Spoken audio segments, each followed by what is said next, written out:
Hello, and welcome back to the Librarian of the Rings. My name is Ben, and I'm the librarian. Today, for Tolkien Reading Day, we're going to be doing a short reading from The Two Towers.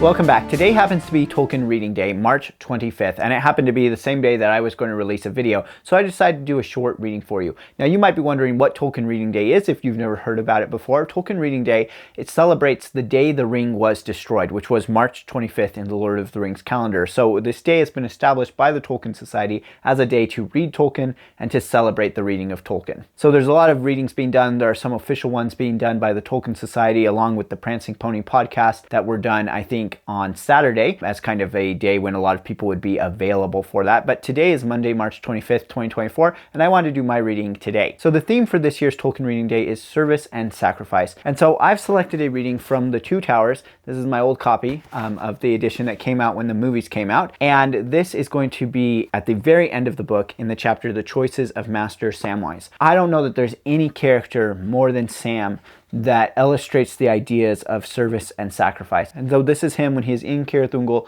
about to leave Frodo, thinking that Frodo is dead from the attack of Shelob. Let's go ahead and read this, and then we'll talk a little bit about it. When at last the blackness passed, Sam looked up, and shadows were about him. But for how many minutes or hours the world had gone dragging on, he could not tell. He was still in the same place, and still his master lay beside him, dead.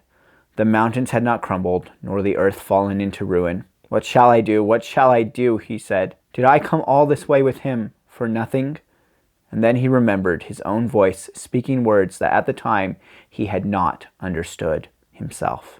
At the beginning of their journey, "I have something to do before the end. I must see it through, sir, if you understand. But what can I do? Not leave Mr. Frodo dead, unburied on the top of the mountains and go home? Or go on?" "Go on?" he repeated, and for a moment doubt and fear shook him. "Go on? Is that what I've got to do? And leave him?" Then at last he began to weep, and going to Frodo, he composed his body, and folded his cold hands upon his breast, and wrapped his cloak about him. And he laid his own sword at one side, and the staff that Faramir had given at the other. "If I'm to go on," he said, "then I must take your sword by your leave, Mr. Frodo.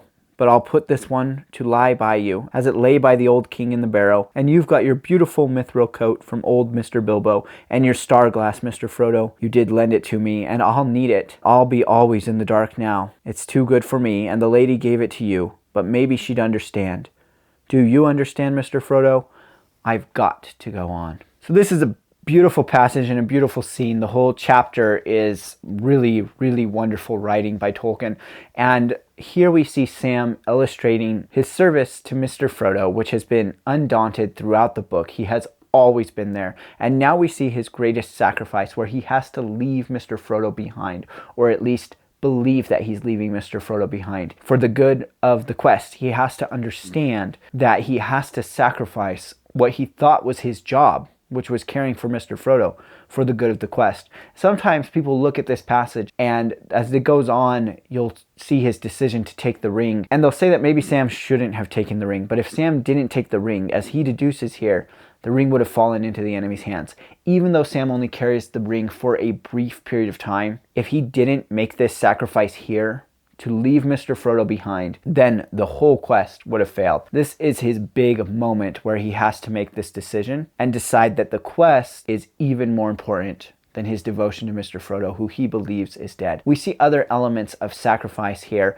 We see that Frodo has sacrificed the Phial of Galadriel to give it to Sam when he needed it, and that Sam is taking Sting, Bilbo's sword. And that sword, Frodo is eventually going to actually give to Sam. He is going to tell him to keep it after the rescue happens and continue to use it. So we see sacrifice between these two hobbits over and over again. And we see so clearly the service that Sam has rendered to Mr. Frodo throughout the entire book, and the service that he is rendering to the council and the company right now. This is a really, really important moment, and I just think it's a beautiful illustration of Sam's character and the ideas of service and sacrifice. Right, I hope you have a wonderful Tolkien reading day, that you're able to sit down and take some time to read something that Tolkien wrote, or view some of the readings that others have done, and just enjoy the great mastery that Tolkien had of language and the important lessons that he taught us through his stories. Until next time, I'm Ben, the Librarian of the Rings. Farewell wherever you fare. May your ears receive you